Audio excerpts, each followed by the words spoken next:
انہی کی محفل سجا رہا ہوں، چراغ میرا ہے رات ان کی، انہی کے مطلب کی کہہ رہا ہوں، زباں میری ہے بات ان کی۔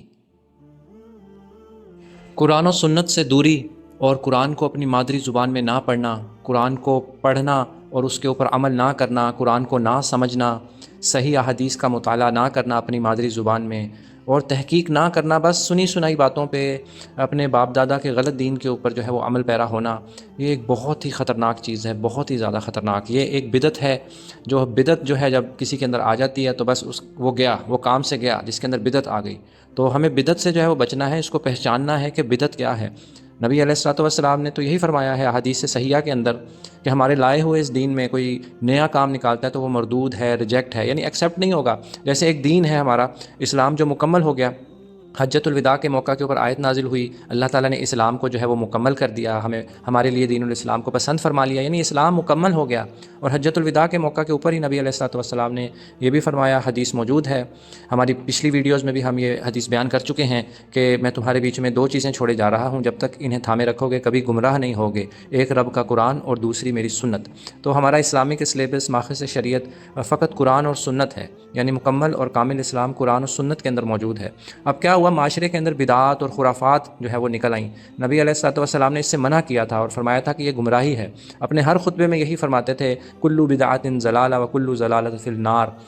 کہ دین میں ہر کمی پیشی کرنا جو ہے وہ گمراہی ہے اور ہر گمراہی جو ہے وہ آگ میں لے جائے گی۔ تو یہ بدعت جو ہے نا، یہ بہت خطرناک چیز ہے، اور اتنی زیادہ خطرناک چیز ہے کہ جو بدعتی لوگ جو ہیں وہ ثواب سمجھ کے نا ایک نئی چیز کو ایجاد کرتے ہیں، یعنی نبی علیہ الصلوۃ والسلام کی سنت دوسری طرف ہے، اسلام دوسری طرف ہے، اور ان کی جو بدعت ہے، ان کا باپ دادا کا حلوہ خور مولویوں نے جو ایجاد کر دے جو طریقے ہیں وہ ایک دوسری طرف ہیں۔ جیسے مثال کے طور پر ابھی شب برات آ رہی ہے آگے، تو یہ بھی ایک بدعت ہے۔ اس رات کو بھی نبی علیہ الصلوۃ والسلام نے خاص نہیں کیا عبادت کے لیے، اس میں جو بدعات اور خرافات، اتنی نئی نئی چیزیں کی جاتی ہیں، اپنے طرف سے جو ہے چیزیں نکالی ہوئی ہیں کہ یہ پڑھ لو ایسے ہو جائے گا، فلاں دعا ہے، اس رات یہ ہو جائے گا، اس رات وہ ہو جائے گا، یہ سب من گھڑت باتیں ہیں، جبکہ شب برات کے اوپر کوئی بھی ایک صحیح حدیث موجود نہیں ہے۔ اسی طرح معراج کی رات گزری ہے، وہ بھی عبادت کے لیے خاص کر لی، اس کے اندر بھی صبح اٹھ کے پھر روزہ رکھنا، شب برات کا بھی روزہ ثابت نہیں ہے،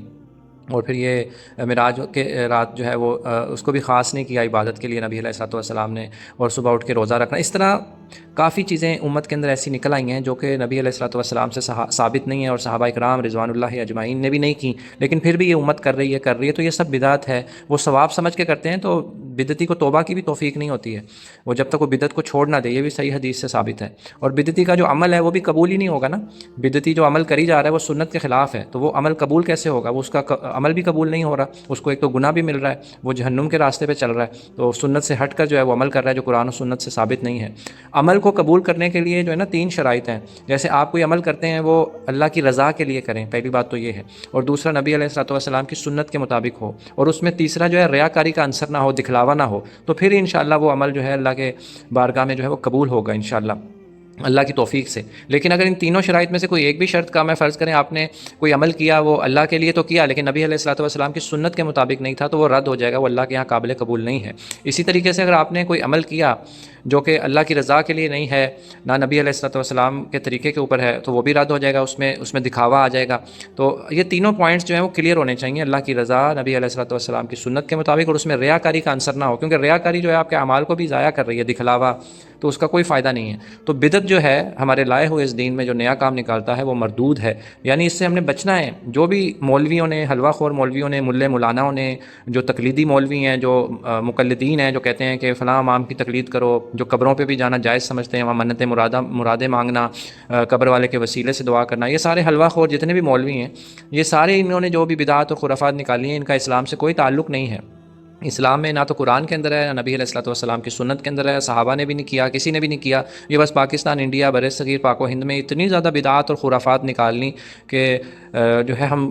دیکھتے ہیں کہ ان کا کیا حشر ہوگا اگر یہ توبہ نہ کریں۔ تو ایک عقل مند آدمی جو ہوتا ہے، مسلمان ہوتا ہے، اس کے لیے اشارہ ہی کافی ہے کہ بدعت سے ہم نے بچنا ہے، کیونکہ بدعت جو ہے وہ گمراہی ہے، اور ہر گمراہی جو ہے وہ آگ میں ہمیں لے جائے گی۔ ہم نے جو اتنی بھی نئی چیزیں ہیں اسلام کے اندر، ان سے دور ہٹنا ہے اور ان کو چھوڑنا ہے۔ قبر پہ آپ ویسے جا سکتے ہیں، قبر پہ جائیں، وہاں پر آخرت کی یاد آتی ہے، حدیث ہے، اور اس کے لیے دعا کریں، قبر والے کے لیے۔ ایسا نہیں ہے کہ آپ قبر والے کے لیے تو دعا نہیں کر رہے، آپ قبر والے کو ہی جا کے کہہ رہے ہیں کہ بھائی میری دعا جو اللہ تک پہنچا دو، قبول کر لو، تو یہ شرک ہو جائے گا، اس سے آپ بچیں۔ اور ویسے بھی بدعتی جو ہیں، کل حوض کوثر پہ جب نبی علیہ الصلوۃ والسلام جب کو سب کو پلا رہے ہوں گے حوض کوثر کے اوپر، تو وہاں پر کچھ بہت بڑی تعداد ایک آئے گی ان کے پاس، یہ بھی حدیث موجود ہے صحیح،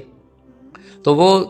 نبی علیہ الصلوۃ والسلام کے پاس آئیں گے، لیکن ایک دیوار آ جائے گی بیچ میں اور دور کر دیا جائے گا نبی علیہ الصلوۃ والسلام سے، ایک بہت بڑی تعداد ہوگی مسلمانوں کی، تو نبی علیہ الصلوۃ والسلام تو فرمائیں گے ان کو آنے دو، یہ میرے امتی ہیں، تو لیکن آپ صلی اللہ علیہ وسلم سے فرمایا جائے گا کہ نہیں، آپ کے جانے کے بعد انہوں نے دین میں نئی نئی چیزیں نکال دی تھیں، اپنے طریقے نکال لیے تھے، نئی نئی بدعتی لوگ تھے یہ، انہوں نے نئے نئے طریقے نکال لیے تھے جو قرآن و سنت میں نہیں تھے، تو جب نبی علیہ الصلوۃ والسلام کو یہ پتہ چلے گا یہ تو بدعتی لوگ ہیں، انہوں نے تو میرے دین کو ہی بدل دیا تھا، خود ہی اپنے حساب سے عمل کر رہے تھے، میری سنت کے مطابق تو عمل نہیں کر رہے تھے، تو نبی علیہ الصلوۃ والسلام بھی فرمائیں گے کہ ان کو دور کر دو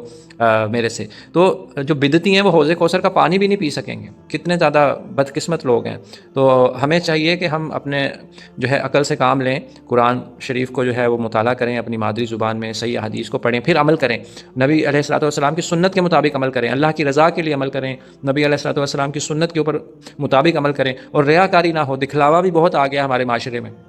تو ریاکاری سے بچ جائیں تاکہ ہمارا عمل جو ہے وہ اللہ تعالیٰ کی بارگاہ میں قبول ہو، اور ہم بدعت سے بچ جائیں، اور نبی علیہ الصلوۃ والسلام کی فقط سنت کے مطابق جو ہے وہ عمل کریں۔ ہمیں دیکھنا چاہیے کہ بھئی ہم یہ جو کام کر رہے ہیں یہ کیا اسلام میں ہے بھی یا نہیں، کیونکہ ابھی مارکیٹ میں کیا ہوا ہے، معاشرے میں کیا ہوا ہے کہ ایسے ایسے مولوی نکل آئے ہیں، فتنوں کا دور ہے نا، ایسے ایسے مولوی نکل آئے ہیں، ایسی ایسی چیزیں کروا رہے ہیں جو کہ اسلام سے اس کا کوئی بھی تعلق نہیں ہے، اور انہوں نے بالکل اسلام کا نقشہ ہی بدل کے رکھ دیا، لیکن ان کو کیا پتا کہ اسلام جو اصل ہے وہ تو اللہ تعالیٰ اس کی حفاظت کر رہا ہے، اللہ تعالیٰ نے قرآن میں فرمایا ہے کہ ہم نے اس ذکر کو نازل کیا، یعنی اسلام کو، قرآن و سنت کو، اور ہم ہی اس کی حفاظت کر رہے ہیں، کوئی بھی اس کو نہیں بدل سکتا، اصل اسلام اپنی جگہ پر پڑا ہوا ہے، وہیں پر ہے، اور خوش نصیب لوگ ہیں جو اس کے اوپر عمل کر رہے ہیں، سمجھ کر اس کے اوپر عمل کر رہے ہیں، اور بدقسمت لوگ وہ ہیں جو دیکھا دیکھی سنی سنائی باتوں میں دنیا میں کھوئے ہوئے ہیں، ان کو پتہ ہی نہیں ہے، ڈاکٹر انجینئر پتہ نہیں کیا کیا بڑے بڑے